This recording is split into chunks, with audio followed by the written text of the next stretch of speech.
Okay, thank you everybody. Some bad news. My laptop output, for whatever reason, won't work with the HDMI solution here. That's my bad. I need to have a Lenovo laptop instead of a gaming laptop. And I embedded all my videos into my fork, and Chris very, very kindly just moved my fork across.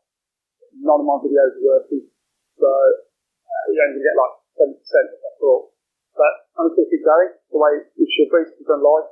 Quick mention on say, Andy spoke first and Chris spoke after. I've worked with both of them. Chris just corrected me. I've been about 5 or 6 years, and it's longer. We're both two of the most technical people I've worked with in my lifetime, and the most enjoyable years I've ever had. Thank you for coming to my talk. I wanted the lights down. This is not my day. I'm really gutted that I can't do the videos. What I'll do is I'll do a blog post at some point and release it, the videos, and I'll talk you through what it would have shown you. So, this is fun. I want to start off with some sensitivities. I'm always quite interested in sensitivities. 2016, 95% of all cyber attacks are financially motivated.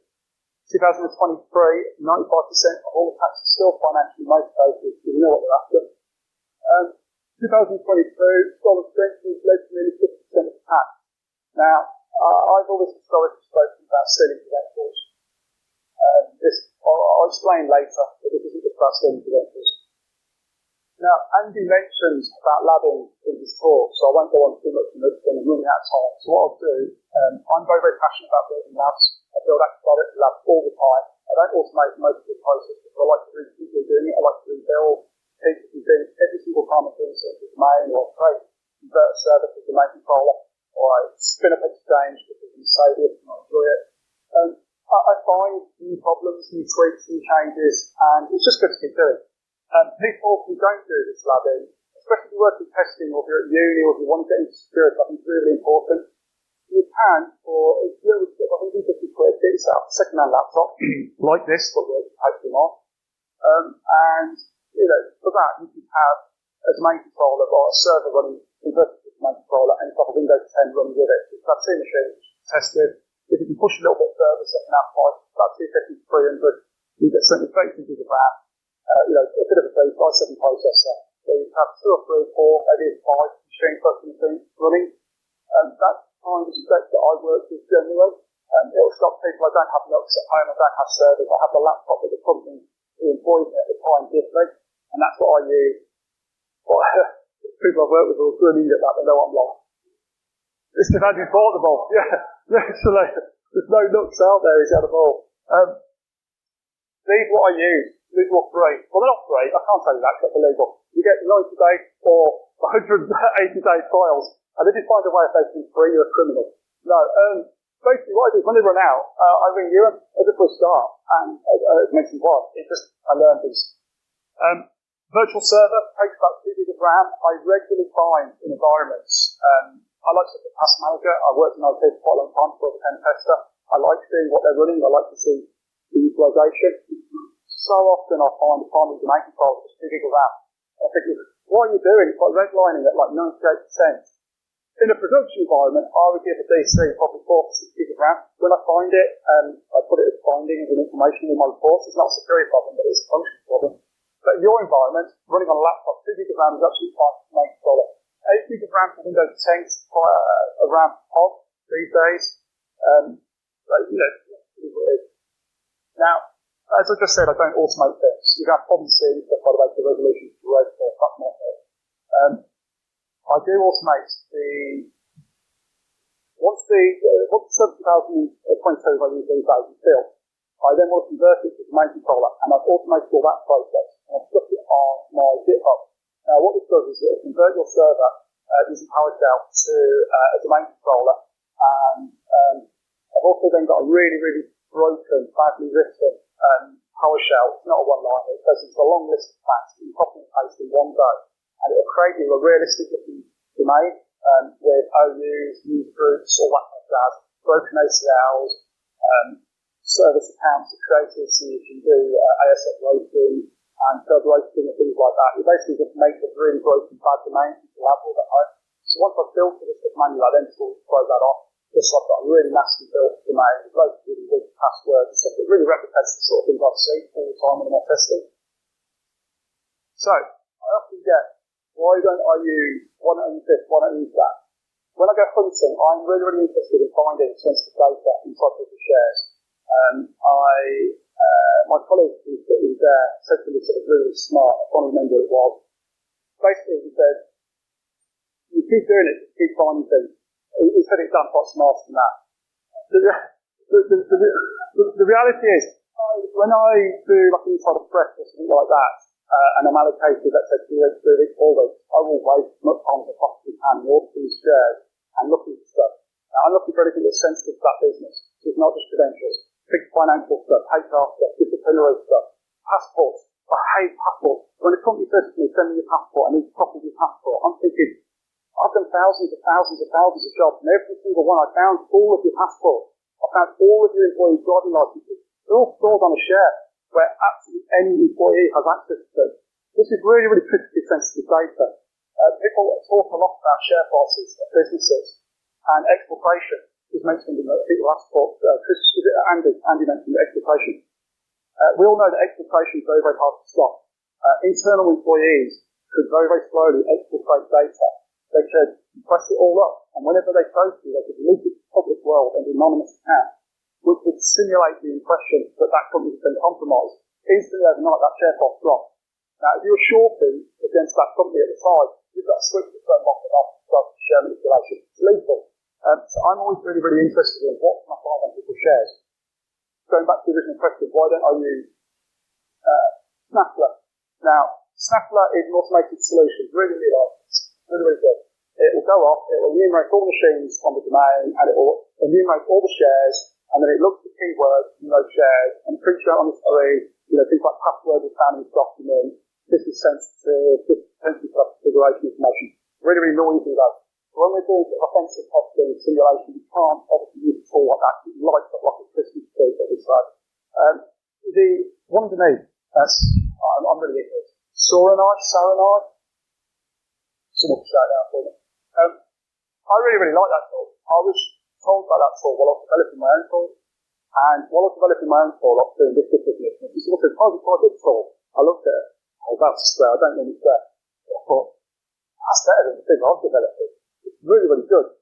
What it does is it allows you to single out a server. You give it a UNC link, a server path, and you give it a keyword, and it will hunt for those keywords that you define, and it goes against the server you define. It's a single target. I have used that on offensive engagements, and no EDR spotted it when I was using it. Why are you shaking your head? Right, living off the land. Andy mentioned earlier about C2. He used a funky word describing C2. That was the one. A lot of red teamers today, I've noticed. For a long time, I said I like to, I like using C2. I think they're really geeky, I think they're really technical, I think it's amazing. It's getting really, really hard to use these days. They're quite constraining when we use them. And I will quite often say, if I get away with not using it, if a client can give me a Citrix access, a VPN access, or a VDR, so I can simulate what the real employees have, I am so happy. I'm a pig in box, I think would be the term. That's exactly the kind of position I like to do, so I can simulate what a real employee does. Now, when I do a lot of inside threats, employee simulation. I find, I'll say to the client, you please provide me with credentials, standard employee credentials. If something that's a standard employee, go on Trading, copy their account, change it to my name or whatever name you want to give me, and provide me with that account.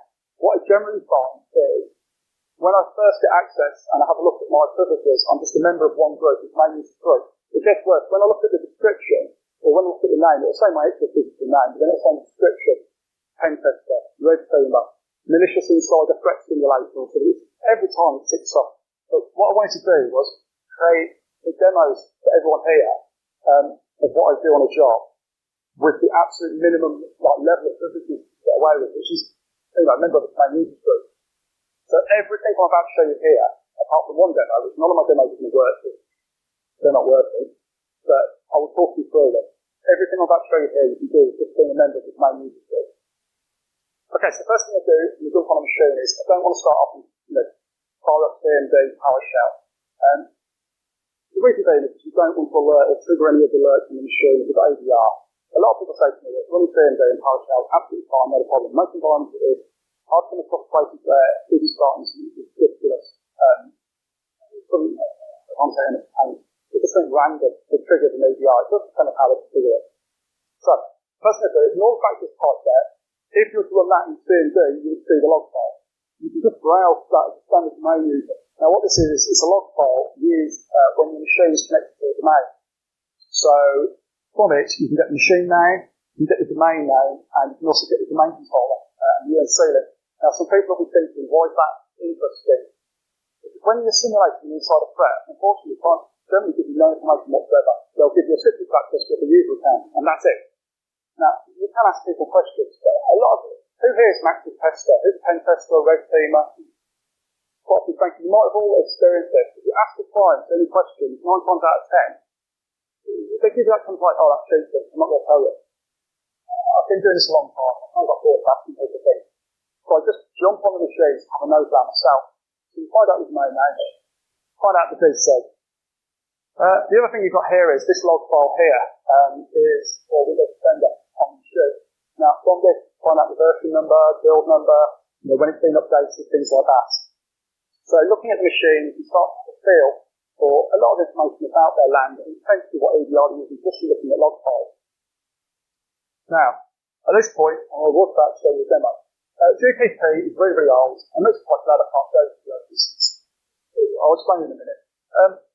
Windows Explorer, right, people often say on Twitter, you'll see what's your favourite pen testing tool, and you see this kind of very, very, very typical and that, works its way up. And I said recently, replied to one of these things, Windows File Explorer, absolute tumbleweed. Nothing, no response from anyone.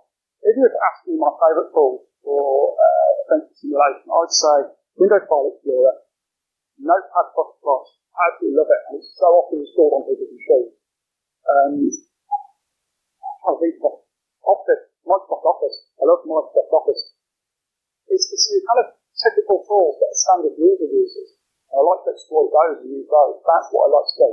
So, by default, any member of the domain users group can do an SMB share to the domain controller, type in the domain name, or to go to the sysfile directory, and if you're there, they just type in the domain name again. You can then go to Explorer, File Explorer, go to the search box, type in groups.xml. Now, when you hit enter, now the reason why I wanted to show you a video of this was all of these historically, since 2008, Server 2008, contain credentials. They're AES-56 encrypted, Microsoft released the key. So when you see those encrypted hashes in a file, in one of these group files, it's really, really trivial to reverse it. Now, from 2008 onwards, they fixed the problem. But a lot of people have migrated from 2008 upwards, and they've kept a lot of the old policies on the machines. Now, GPP is very old. I haven't found it this year, but I did last year find it. So it is still out there. You do still occasionally come across it. And when you do, you generally find that the accounts that you've harvested from those files have local admins for almost every machine in the domain. That's really, really common. You sometimes find they have even domain admin privileges where the password never been reset, things like that, but local admins are really common. What this is going to show you, it's not going to fly. No, it's not going to fly. What it would have shown you is just how quick it is. When you go to the search bar there and you type in groups.xml and you hit enter on the domain controller, just a domain joined machine using domain user account, it's almost instant, you start to find files.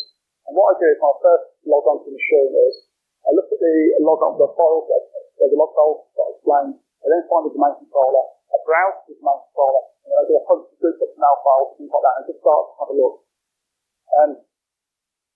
Who knows if you get lucky. The next one we can start then is netlogon. This is another directory that domain users by default have access to. Netlogon is a directory on the domain controller used to install startup scripts.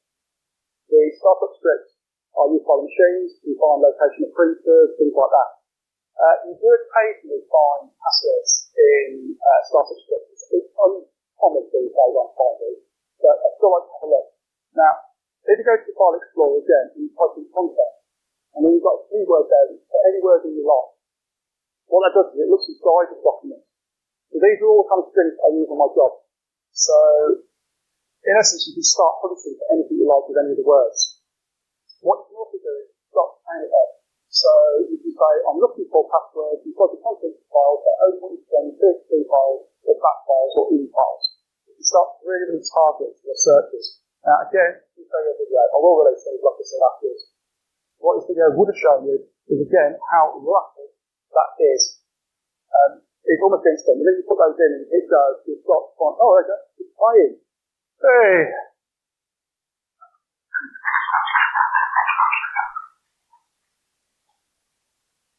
That's not say. Right, there we go. So, we put it in. We want a completely different video now. Right, so type content in and get password.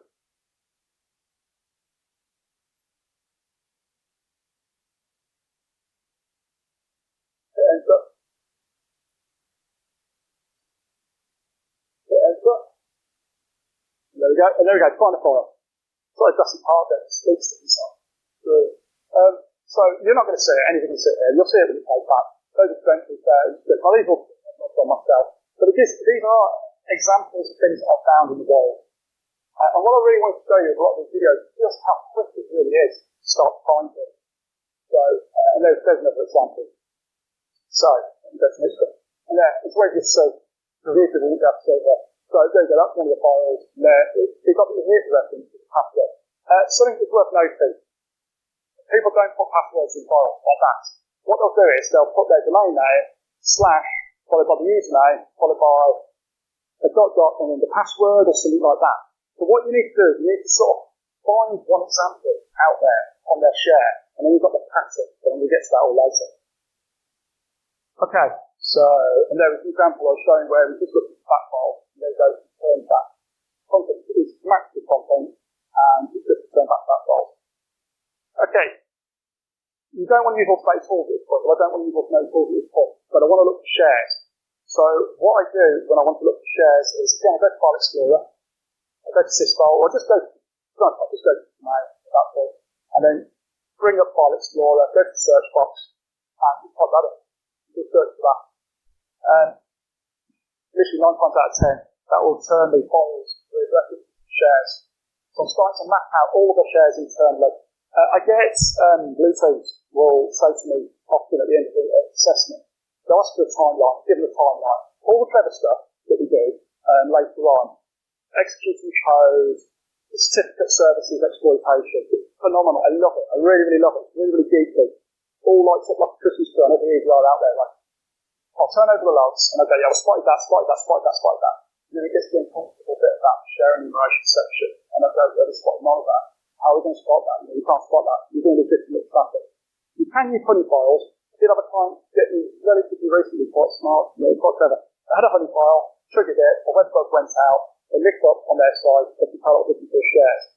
The only, that's really probably the only way you can stop people doing this sort of thing. A good threat hunter can potentially go back to log files and manually correlate stuff you're doing. But in all honesty, unless you've triggered anything for them to look at it, they're not going to think about it. This, my mate, Andy, sitting there, said to me recently, he goes, Neil, you taught me this. And I stayed quiet.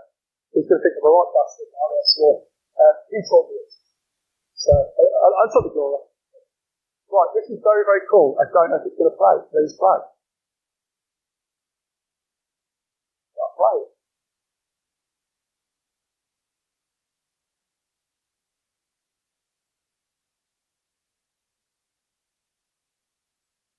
No. Go on, play. No, it's playing. There we go. Right. So, when you open back files, it's very, very easy to accidentally execute them. Trust me, I've done it myself a lot of time. You can open them using Notepad, where you can go to directory and open it that way. That way you're not going to trigger it that state. But it depends if there's a web log in there. Let's say they've got a honey file, they're going to catch you. So, this is the thing that Andy sent me this with. What you can do is you can go to options at the top, and go to files and you've got it done, turn on preview page. At that point, it opens it up on the side for you, but it doesn't open up the file. So it allows you to look inside the file without actually opening it, hence the sneaky preview page. Here is without, with on. Now, it works for TXT files, BAT files, it works for PDFs, it works for some files. INI files, thank you for that. INI files are incredible. They're always for the credentials, actually. You often find an INI file, you're definitely for INI files. It works with Office documents as well, I believe. As long as Office is installed on the machine. This is something I always say to people when I'm doing a threat simulation or any kind of threat. So, can you please install the Office? And you say, I think it's a license. Figures you do need it for this kind of thing. It allows you to send things like this and open up documents. Right, combine searches, and there you go, INI files. You can start to group, you can start to build up quite complex searches that you're looking for, type of BAT files or content or inners, and start to have a good feel of what's out there and have a look through.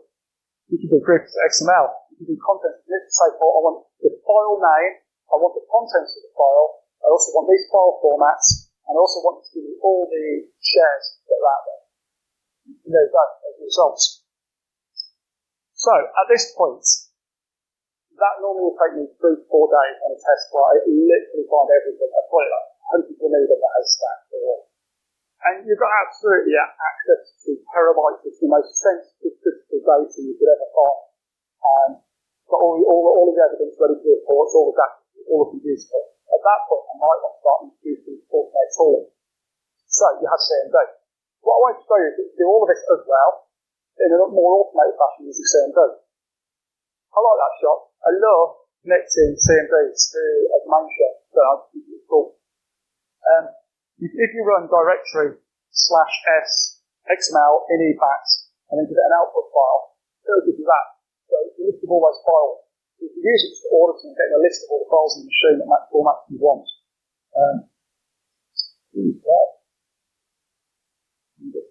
And so fine. Right. So here I'm doing fine through those. So what this is it looks inside the document for matching those down one. So we're looking at any files, we're looking for anything that matches the password, could be confidential, could be sensitive, standard. Doing it from there. There you go, that's GPP. The group password policy. Group password preference are GPP vulnerability. We're finding the AES cache, the domain controller using that. I'm going to skip the next slide because we are running out of time. Right, so that's the command. I want to go to search here, because you know I've got certain videos. And if you do that, you get that output. So, using CMD for hunting for things. If you like to add colour to your thing, I have to apologise if I'm here. When I made this, I realised I made a massive mistake. Can anyone see what the massive mistake is?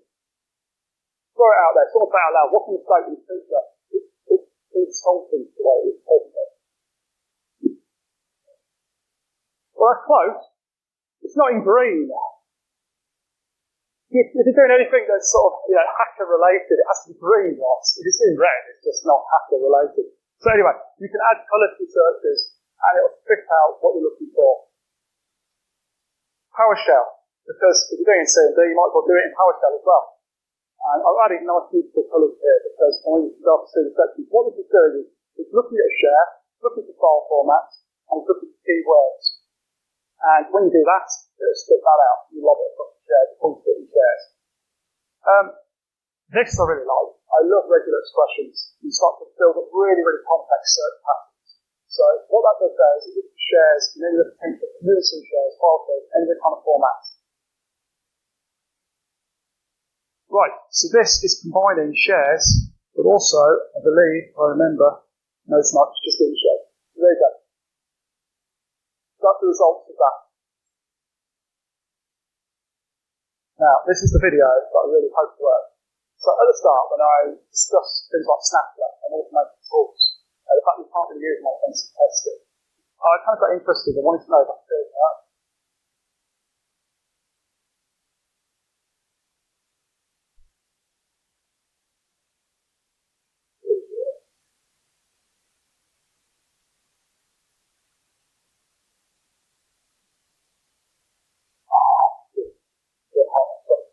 This is one I really want to decide on. I'm really excited about this thing.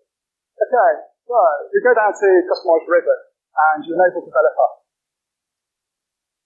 You then go to macros and enable macros. and then paste in my video script that I wrote. And what it does is it goes to a share, it looks for a keyword, and you give it a list of file formats you want it to look for. So we're using Microsoft Word to basically make Snappy. I kind of do these sort of stupid things at home that make me laugh. And there you go. The results, you can't see them very clearly there, but those are the file formats that match that keywords that I put in. And it also gives you a nice little pretty output because I wanted to play that as well. I was interested in how that looked from potentially the form of monitoring the box. So I opened up and look at the processes. Now, they are all from WinWord. It does get noisy as hell. It does make shared access to all of these information. It does open the file and it does close them. It is noisy. But I don't think anyone at the moment is probably looking for this. So it's just a good example of thinking just a little bit differently. I wanted to say a lot of people take pictures and stuff as we've gone along. Everything I've just shown you up to that point I've released. So I released it this morning about 8 o'clock in the morning. So anyone who wants it, they can find it there. So all the VBA scripts, all of those UNC paths, or everything I've done, all the scripts that are using Explore. Okay. Introduce the tooling. So I always give a quick rundown. First off, we can't not talk about this. Right. Up until Thursday, I've probably spent the last 7 or 8 years, 9 years, maybe longer, fighting and trying to bypass and get down things like this. Yesterday, they turned off half the world. So, it's kind of like, I'll tell you what really stuck in my head. Out of nowhere comes all of these experts on TV. And everywhere. Not one of them called it an EDR. They all call it antivirus. Anyone who works in the industry is particularly, I can't get past that claim. Like, it's not antivirus, it's an EDR solution. Endpoint detection response, if anyone is wondering. Right, so PowerShell. How do you get things like PowerShell to bypass EDR? I'm going to show you some things down. I'll say that's not going to work, but hopefully the video will prove it. I do it manually. I go to PowerShell ISC. I download things like Invoke Kerberos, which was created by Harmjoy years ago. Absolutely amazing PowerShell script. And you try and import it and get an antivirus. No, it's not. Signatures, they all tell you it's not. I can say it differently. First thing I do is I delete all the comment sections. All these bits in the process, delete all the comment sections go. I change some of the function names a little bit, but you don't actually have to. I then copy and paste each individual function with PowerShell ISC in, and I try and import it. And if you import it and you get no antivirus says no, you know it's good to go. And I work my way down. I'll do it manually, depends where you're doing it. I like finding that match. And then I like looking through why it has triggered, and I try and tweak it. Now, I want to give you an example of the Invoke Kerberos. I work my way down, and got to the KRBTD2 ticket, and that part of the function just kept flagging. The defender is like, no, we're not having that. So, I changed it to silly sock, happy clap, call it whatever the hell you like. The defender says, hell yeah, we can have that. Now, is it going to play? I'm probably just going to see it. Definitely a need.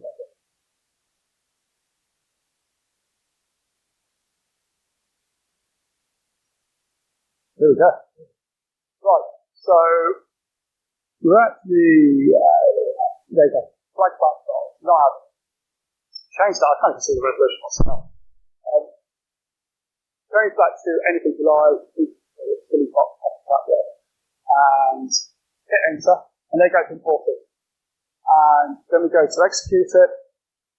So Invoke Kerberos, in the demo, I've called it Invoke Gross, because I was just trying things and changing the name. And there we go.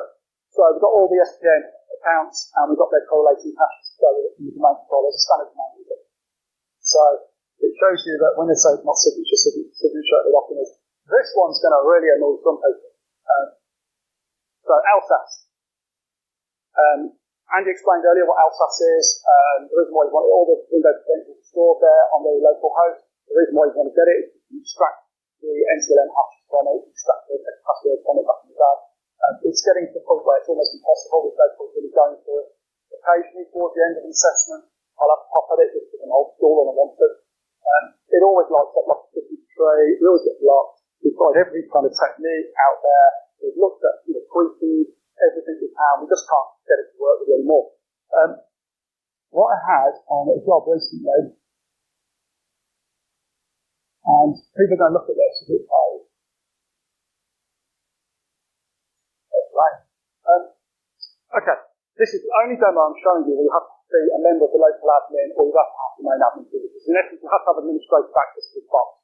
What I do is I start task manager or start CMD with administrative privileges. I then start task manager from there to inherit privileges. And I then work my way down from process to LSAS. And then I right click and I dump LSAS. One of the options in my box, dump it. And then you can then exfiltrate that to a box that you own and you can use Mimikatz and extract the hashes from it, the credentials from it. Where am I going with this? Basically, what I found on the test was when I looked at Defender, I knew it was going to be blocked. I didn't even bother trying it. It was going to be blocked. Now, this is the home version of Defender on my own virtual machine. So all of these functions you're about to see are normally grayed out on the enterprise solution you'll see when you're working with WordPad. So all of those are grayed out, every single one. The one that I found was not grayed out was the exclusion directory. Now, because I had local admin privileges of that machine to dump LSAS, I could also add an exclusion. So what I did was, when you dump LSAS, you dumped it to the temp directory on the local host. So I just added that as a file exclusion. And I thought, this is never going to work. But surely this is going to work. And then I tried it. And the video now needs to speed up. Now, I'm not suggesting on every single assessment you ever do, that's not going to be a grayed out option. But I'm saying that I have spotted it in the wild now quite a few times. Yeah, I did a quite a few times. And I have spotted that the exclusion is not grayed out. There's something else fast. And there we go. Defender is not like to look down there saying, hell no. And I'll leave it for a few seconds. And what I then did was, I pressed the right ticket and copy just to verify that I can still interact with it. I haven't been doubled up by the enterprise Defender EDR. And no, I haven't. So that is potentially a solution you can use to manage. I think what this says to me is, don't always think, the most smartest solution out there. Think about what's just the most, I can do this now, work on a solution. Okay. C#. I'm not even a good C# developer. Someone said something to me years ago, I don't know if it's offensive or not, so I'm a ghetto coder. I'm a ghetto coder. I literally just make it work. I'm quite proud of some of the stuff I've done. I've worked with great people, I've done some stuff with Andy. I'll get to that later on. But when you are using other people's code, so you download something from GitHub and you open it up in Visual Studio, the very first thing, the absolute minimum you're going to have to do, and I've pointed to people, is right-click on the project and rename it. Now, occasionally you have seen signatures just on the name of the file. You also then want to go into the properties. In the properties, you want to go to the assembly name, the default name, and then change all those. Go to the assembly information, change the GUID, change the copyright. I always put like 1972 or 1948. I've got like someone somewhere might go, that's it. This is very big. Change everything that you can in here that you can change. And then, please, click clean and then build. And hope it builds. Hope you haven't broken it just from doing that. Now, that is not going to suddenly magic everything past the EDR, but we have so often when we go on assessments, we've seen examples of where one of those will trigger the EDR, so you might as well clean it up as you go along. Following on from that, you need to use things like raster mouse and threat checks, which will really, deep inspection of the control binary and will actually tell you where the problem is and what you need to address to try and bypass. AI. No pressure now, I know you're in the room. Right. I haven't spoken about AI before, and obviously the whole world is all over AI. My quick take on AI is I absolutely love it. I don't use it to write things for me. What I do is I write things, and then I feed it into ChatGPT, not probably clever, and I ask it, can I make this better? Can I make it, leaner, safer? Can it do this? Can it do that? And I slowly build it up, and I think of it as like kind of animation. So I build up slowly. I use AI. I'm very, very passionate about it. I think we all need to be using AI to enhance us. And I think schools in the industry are encouraging it and not actually trying to say, don't use that as cheating. So that's my opinion on that. Right, custom tooling. I'm coming through then. Right, so Andy Gill and myself created a tool called SharpCode, which is a password stuffing tool, and we released this last year. For technical reasons, like I'm having now, we couldn't demo it. So I hope that I'll come back this year and demo it. What this tool does, it works with, you can use it on a non-domain joined or domain joined machine. It also generates the user list, the username using LDAP. The reason why we want to use LDAP itself, it's normal, it's natural, it blends in, that was the theory. You can also provide it with a username list. It enumerates the password policy, so the domain password policies, you can see what the lockout account is. And you can also use it to enumerate domain groups. The reason why that's what I wanted particularly, we often don't have a dump from lookouts when we use it. Not the start of the session, we go towards the end. You don't know to cover everything. So if you snag key credentials and share, it's very nice to just think of this, and it goes, yeah, remember this bit, remember that bit, because it all without that. Is it going to work? This is the question. Didn't work last year, did it? Go on. Yeah. Working. Right. So the very first thing that in this demo, what it does is we connect to the domain. The reason why we wanted it to be working on domain joined machines is often in some environments we're not on a domain joined machine where they're starting to compromise from. So we've joined the domain, we run the password policy. In this demo, it's set to 0 for lockouts. That means you can't lock it out. That's just my own ease at home. If that said 7, I would only try this tool 3 times, maybe 2 times. Always keep it dramatically under the number, the amount of lockouts, or actually will lock people out. Every pen tester out there has locked people out using tools like this. Right. So at this point, I've already done the domain enumeration. It's very quick. Got password tools from the welcome. It's already found some matches against domain accounts. It's already found groups for them, and it's already decided that one member is a member of the domain admins group. That was what we wanted to show last year. Basically, how quick it works, how very quickly you can compromise the entire domain using something like this. The reason why we write our own tools, there is no signatures for it. We understand what's in it. We can tweak it. We can make it as we like. Again, if you have your lab, this is what we have a lab for. So we can do things and test things like this. I feel like I'm preaching now. Right, super sharp shares. This is one of the things I wrote myself. I was very proud of this. I like it. It's very, very simple. What it does is it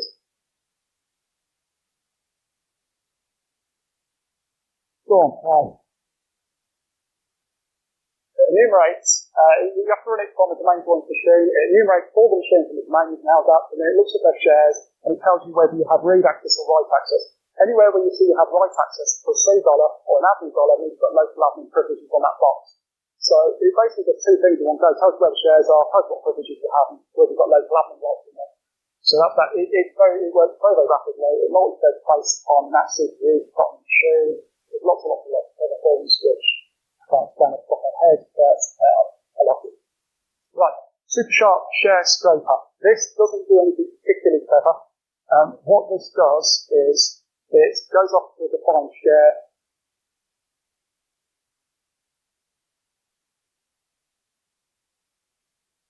And it just gives you a list of all the files that are on that share. And it's really for auditing purposes, really. It does tell you whether you've got read or write access as well. But yeah, it's just really simple to turn around and go, you've got this file on these shares. What I should explain is when you do a lot of share enumeration, people think they've got like 3 or 4 central share servers. The reality is they've often got 10, 20, 30, who knows, loads. People, for whatever reason, create shares willy-nilly across the domains to be fine. And being able to audit them and say to people, you've got all these shares, and we found these sensitive data on these random shares you didn't know about, and useful to people. So tools like that will create for that reason. Right, look sharp. This is possibly, I want to show this, right. What look sharp is, it is like the automated tools that I started with, and I said the reason why I don't use these is for this reason. This is my own tool that I created. It allows you to punch any single keyword you like. It also allows regexes, people really interested to get included. So you can look at things like credit card PAN numbers. You can look at length of password policies and things like that. I'm just going to show you. Right, the first keyword I put in there is headphones, because I know that will not match any single shares whatsoever.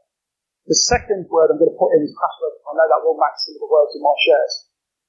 I'm not putting password in it. Currently I'm putting phishing. Right, at that point, you instantly got 2 hits. So what I wanted is something that would very, very rapidly work across shares and will allow me to have absolute surgical control of what I'm looking at and what I'm doing. The third word I'm trying is password to demo, and there's loads of bits there. So, I was interested in PAN numbers. I started off years ago when I was interested in lots of PCI, and it always stuck in my head, you try and get from the non-CDE, the non-card data environment, into the card data environment. And once we're in there, people will go, now get the card numbers, prove this you can't. There are some tools out there that found it. I thought I might as well improve regular expression within the search functionality. So we can, in essence, look for it. So there is a string there that will allow you to look for all of the multiple PAN numbers out there. You can also use multiple searches within it. So like start at 1, 2, 3. You can look up keywords, confidential, secret, password, along with any regular expression you like.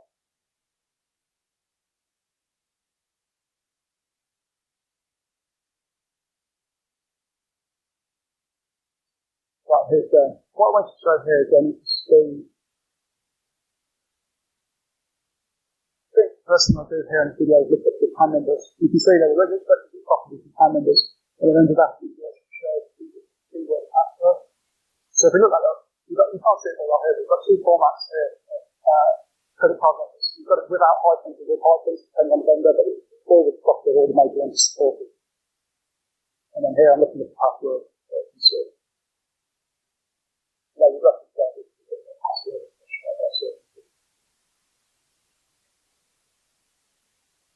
Right. It's the final video I'm going to show today. I think that's a great talk. I said earlier about passwords. People don't often put passwords in a file.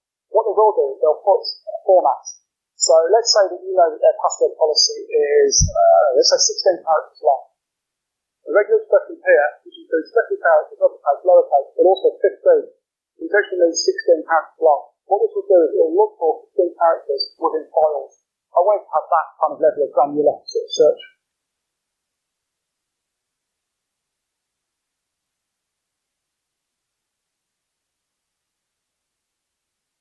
Let's enter it. Here's my mouse look. And there you go. We found, in essence, 16 character long passwords instantly across file shares. Right, I might exploit 2600. Thank you very much.